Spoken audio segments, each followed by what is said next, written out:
السيد رئيس البرلمان العراقي بەڕێز سەرۆکی پەرلەمانی عراق حەز دەکەم ئەم دیمانەیەمان بە پرسیارێک دەست پێ بکەم سەبارەت بە پشتیوانی ئەمریکا بۆ عراق. لە چەند ڕۆژی ڕابردوودا بەڕێوەبەرایەتی ئەمریکا بڕیاری نردنی نزیکەی 500 سەربازی تریدا بۆ عراق وەک مەشق و ڕاهێنان پێکەر و ڕاوێژکار. ئایا ئەمەندە بەسە بۆ هاوکاریکردنی زیاتری عراق لە ڕووی لەشکریەوە؟ یان هەیە بالعموم ئەم بڕیاری بەڕێوەبەرایەتی ئەمریکا هەنگاوێکی باشە و بۆ ئێمەش ئاماژەیەکە بۆ خواست و ویستی ڕژدی ئەمریکا لەم شەڕەدا دژی داعش. بەڵام ئەم یارمەتیانە لە ئاستێکدا نین بە زوویی ئەم شەڕە یەکلایی بکاتەوە، هەر بۆیە عێراقیەکان یارمەتی و هاوسۆزی زیاتری کۆمەڵگەی نێونەتەوەیان دەوێت و بە دیاریکراوێشی وڵاتە یەکگرتووەکانی ئەمریکا. ئەو ئاستە پێویستە چییە کە عراقیەکان دەیانەوێ؟ بشکل عام بە شێوەیەکی گشتی بایەخدان بە ژمارەی ڕاهێنەرەکان کارێکی خراپ نییە و هەروەها ژمارەی ڕاوێژکارەکانیش هەبوونی سەرکردایەتیەکی سەربازی مەیدانی بەرفراوان. دۆسێهرە گرنگەکە لەوەدایە بگەینە هەبوونی تیمێکی عێراقی. جا ئایا لە عەشرەتەکان یان لە خەڵکی خۆجێیی پێکهاتبن بەڵام مەشق پێکراو بن و دەکرێت ژمارەیان 10,000 کەس بێت. ئامادە بن تەواوی کەرەستە و کەل و پەلیان هەبێت و چەکیان بۆ دابین بکرێت و توانای ڕوبەڕووبوونەوەشیان هەبێت. ئەوە دەشێت کۆتایی یەکلاکەرەوەی داعش نزیک بکاتەوە. بەڵام بە تەنها بیرکردنەوە لە ژمارەی ئەو سەربازە ئەمریکایانە بە مانای دەرفەدرەخساندن نییە بۆ دانیشتوانی خۆجێیی تا ڕۆڵێکی گەورەتریان هەبێت لە ڕوبەڕووبوونەوەی دەوڵەتی ئیسلامیدا. ئەمەش وەها دەکات پلان و استراتیژەکان بۆ لەناوبردنی داعش کەم و کوڕیان تێدا بن. هل هذا سيكون باشە ئەگەر عراقیەکان داوای بەشداری هێزی سەربازی ئەمریکا بکەن، مەبەستم لە هێزی شەڕکەرە، بەڕای تۆ ئایا داوایەکی گونجاوە لە ئەمریکا بکرێ ئێستا؟ يعني احنا ندرك اكو تعقيدات الان. دەزانین ئێستا هەندێک ئاڵۆزی هەن لەسەر ئەو دۆسەیە ئەگەر بڕیار لەسەر هەنگاوێکی لەم شێوەیە درا. هەرچەندە بۆ خۆم بە دووری دەزانم بەڕێوەبەرایەتی ئەمریکا بڕیارێک بدات تا هێزی زەمینی بنێرێت. وەک گوتم ئاڵۆزی هەن، بۆیە پێویستە هەر هیچ نەبێت لە ئێستادا پەنا ببرێتە بەر ئاڵتەرناتیڤێک لەوانە سوود وەرگرتن لە هێزە عێراقیەکانی مەشق و ڕاهێنانیان تەواو کردووە و ئامادەن و لەو بڕوایەشدام وڵاتە یەکگرتووەکانی ئەمریکا دەتوانێت ئەم جۆرە هێزە لە عێراق ببینێتەوە. أشرت إلى هنا ئاماژەت بە هەندی ئاڵۆزی کرد لە نردنی هێزی سەربازی ئەمریکاییدا بۆ عراق، بەڵام ڕێکەوتنێکی استراتیژی لە نێوان بەغدا و واشنگتندا هەیە. ئایا بەپێی ئەم ڕێکەوتنە لەسەر ئەمریکانیە هاوکاری ڕاستەخۆی عراق کا لەم شەڕەدا؟ يعني كثير من العراقيين يتمنون طبعا زۆرێک لە عێراقیەکان ئەو هیوایان هەیە کۆتایی بە داعش بهێنرێت کە بەڕاستی بۆتە مەترسی بۆ سەر هەموو. ئەو تاوانانەی کردویانە زۆر گەورن. ئەم هیوایی زۆرێک لە عێراقیەکان پێویستە هەنگاوی پراکتیکی وڵاتە یەکگرتووەکانی ئەمریکایی لەگەڵدا بێت. بەڵام لەگەڵ ڕەچاوکردنی ئەو ئاڵۆزی ئەم دۆسەیە هەیەی، بەڵام ڕێکەوتنەکەی نێوان عێراق و وڵاتە یەکگرتووەکانی ئەمریکا پەیوەندی هەیە بە ئەگەری ئەو هەڕەشە و مەترسیە ئاشکرا و ڕاستەوخۆیانەی دەکەونە سەر بەرژەوەندەکانی ئەمریکا. بێگومان ئەگەر هاتو داعش بە شێوەیەک لە شێوەکان لە بەغدا نزیک بۆەوە، ئەوە دەبێتە هۆکارێک بۆ شیانی بەشداری هێزی سەربازی ئەمریکا و لە ئاوەها ڕەوشێکیشدا دەشێت بەلای خەڵکی عێراقەوە پەسەند بێت. ئێستا مشتومڕێکی ناوخۆیی هەیە لە ناو عێراقیەکانیشدا سەبارەت بە چۆنیەتی سوود وەرگرتن لەو یارمەتی و کۆمەکانی ئەمریکا و میکانیزمەکانی ئەم یارمەتیانە. باسەکە زیاتر لەسەر ئەوەیە ئایا لە ڕێی هاتنناوەی هێزە سەربازەکانی ئەمریکا بێت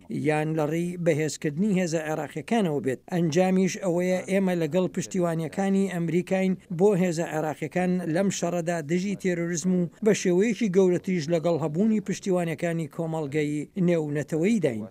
لكن النزاعات العراقية بەڕای تۆ ململانێ و ناکۆچەکانی ناو عراق چەندێک کاریگەری دەبێت بەسەر ئەو یارمەتیە لەشکریانەوە؟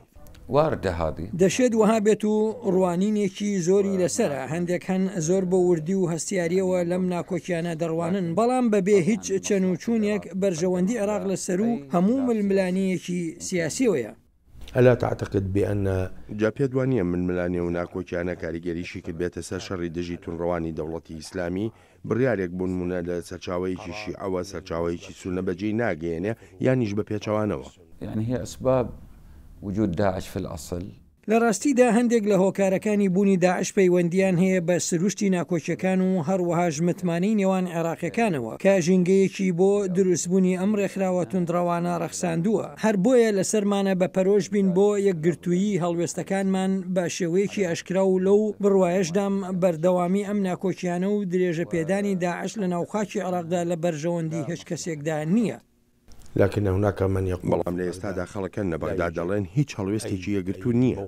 الفترة الأخيرة لەم ماوەی ڕابردوودا لێک نزیک بوونەوە و تێگەیشتێکی زیاتر هاتوونەتە ئاراوە و هەڵوێست وەرگرتنیش بەرامبەر بەم دۆسەیە. بەڵێ کێشەی درێژخایان و ئاڵۆز هەن لەوانە کێشەکانی نێوان هەرێمی کوردستان و نێوەند کێشەش لە نێوان لایەنە سیاسەکانیشدا هەن، بەڵام لەو بڕوایەداین هیچ ناکۆکیەک لەسەر و ڕوبەڕووبوونەوەی داعش نییە، هیچ ناکۆکیەک لەسەر تەواوکردنی ڕێکەوتنە سیاسەکان نییە، کێشەکە لە جێبەجێکردندایە نەک لە وابەستەی هەموو لایەنێکدا بەو ئەرکانی لەسەرێتی. لكن بشكل عام دكتور سليم يعني بەڵام دکتۆر سەلیم بە شێوەیەکی گشتیەوەی لە بەغداوە دەیبینین یان دەیویستین تەنانەت شەڕی دژی دەوڵەتی ئیسلامی مەترسیەکانی پێشەکاریەکانی ئەم ڕێکخراوە تونڕەوە نەبوونە تەمایی هاوڵوێستی لە نێوان عێراقیەکاندا. بۆ نمونە هێزی حەشدی شەعبی ناکۆکیێکی زۆری لەسەرە.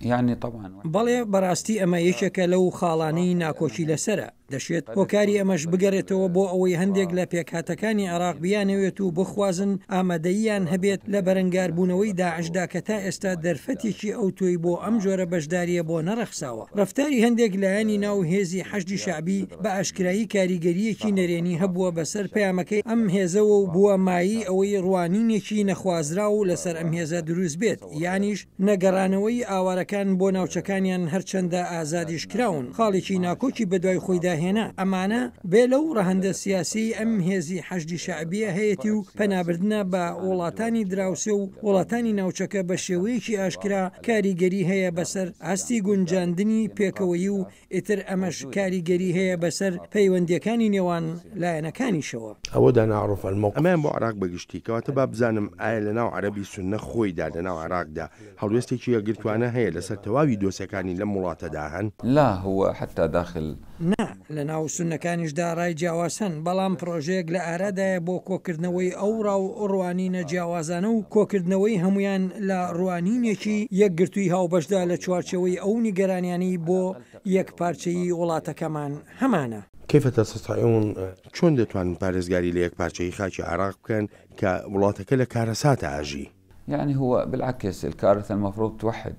نا بە پێچەوانەوە وەها پێویستە کە کارەسات ڕۆڵەکانی وڵاتەکە یەکگرتوو بکات لە پێناو سەقامگیریدا. بەڕاستی پێتی بڵێم هیچ بژارەیەکی ترمان نییە تەنها ڕێکەوتن لەگەڵ یەکتردا نەبێت و پێویستە ڕێگەکەمان بە یەککەوتنەوە ببڕین و ڕۆ و سەقامگیری و هێنانە ئارایی ژینگەیەکی دیموکراسی و یەکگرتوانەکە بۆ هەموو پێکاتەکانی گەلی عێراق بگونجێت. ئەگەر وەها نەکەین ئەوە هیچ بژارەیەکمان نابێت، تەنها ئەوە نەبێت دەبێت ببینە قوربانی دەستی ڕێکخراوە تونندڕەوەکان و دەستێوەردانە بیانەکان.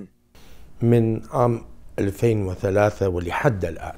دکتۆر سەلیم لە ساڵی 2023 تا ئێستا عێراق لە قەیرانێکەوە بۆ قەیرانێکی تر هیچ چارەسەریەکی یەکلاکەرەوە نەبینراوە بۆ کێشەکان.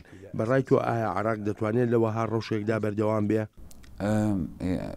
بەڵێ بێگومان ئێمە نامانەوێت بیر لە ڕەوشەکەی تر بکەینەوە کە بریتە لە پەرتبوون یان دابەشبوون یان داڕمانی دەوڵەتی عێراق. بێگومان دەبێت بەردەوام بین لە هەوڵەکانمان و دەبێت بوونی خۆمان بپارێزین لە ڕێگەی هاوکاری نێوانمان و گونجاندن لە پێناو و پاراستن و یەکگرتووی وڵاتەکەماندا. سوالی الأخير. دو پرسیاریشم هەر سەبارەت بە پشتیوانیەکانی ئەمریکایە. ئایا تۆ بۆ خۆت گەشتبینی بە پشتیوانی ئەمریکا بۆ عێراق؟ يعني أطمع بالمزيد وأتحدث به. دەزانی دەخوازم زیاتر بێت و قسەشی لەسەر دەکەم و داوای زیاتریش دەکەم، نەک هەر بۆ پشتیوانی لەشکری بەڵکو بۆ پشتیوانی و هاوکاری مرۆڤانەش. زۆر گرنگە کۆمەلگای نێونەتەوەی پشتیوانمان بێت. بڕوامان وایە کە وڵاتی گرتوەکانی ئەمریکا لە نزیکترین دۆستەکانمانە کە دەتوانێت بەهانەی گەلی عێراقەوە بێت. دكتور سليم شكرا جزيلا. شكرا دكتور جزيلا.